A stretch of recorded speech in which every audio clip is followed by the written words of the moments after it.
Some years ago, longer ago than I can begin to count up, I used to follow a syndicated columnist in my hometown newspaper.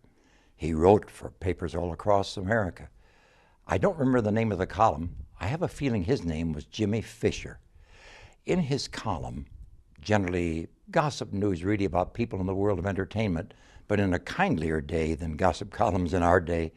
In that day, he often had a section that he titled simply, Memories That Bless and Burn. And he would give one or two or three reports from people in the world of entertainment or public recognition, sometimes a memory of those persons that would make them feel good, and sometimes memories that would burn, that is, memories that hurt, but he would recall them for his reading audience. I was thinking about that this very morning when I was reading a portion in the Old Testament in the book of Deuteronomy.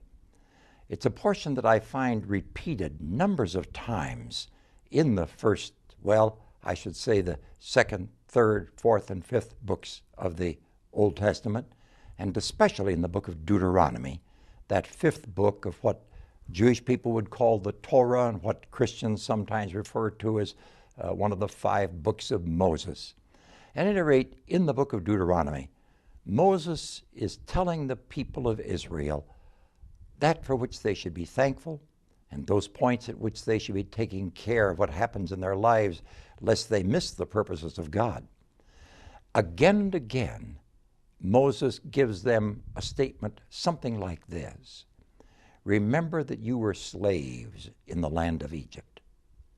Sometimes Moses gave them that advice so they would recall the goodness of God in delivering them.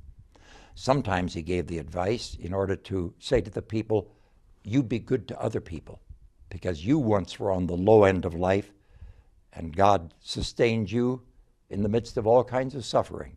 Now when you see someone else who is suffering, you be kind, because you see, you once were like that. You once were in such a predicament. It seems to me that in those statements that repeat so frequently in the words of Moses to his nation, I get a memory that burns and blesses. The memory always is a burning one. It is a repeating to that nation of Israel a sad part of their history.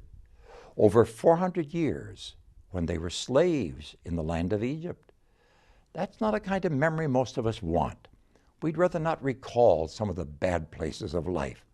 Who wants to recall the memories that burn, that make one feel a sorrow about life? But Moses knew that it was important to remember those burning memories. Why? Because if they did, the very burn itself would bless them. Because they knew what they had once been, where they had once suffered, what they had once been missing, now, in the goodness of God, they could rejoice truly and live accordingly because of the bad memory that invoked a blessing for what they would be. I suggest that to all of us.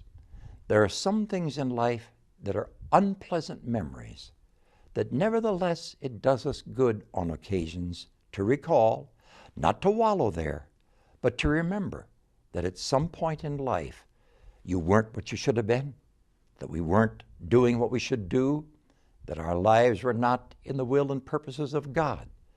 And remembering that we will ask God, for one thing, to change us and to bless us and to make us better and different. And at the same time, to remember that because of this, we ought therefore to treat other people differently.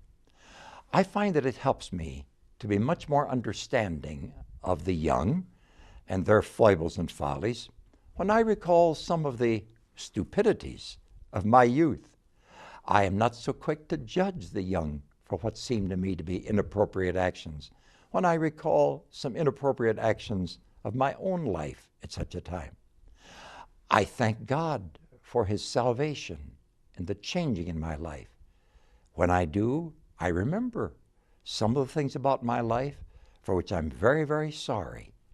Those memories burn me, but they bless me if they help me to love God more and to be more kindly disposed toward other people. So I recommend to you this day memories that burn so that they will become memories that bless.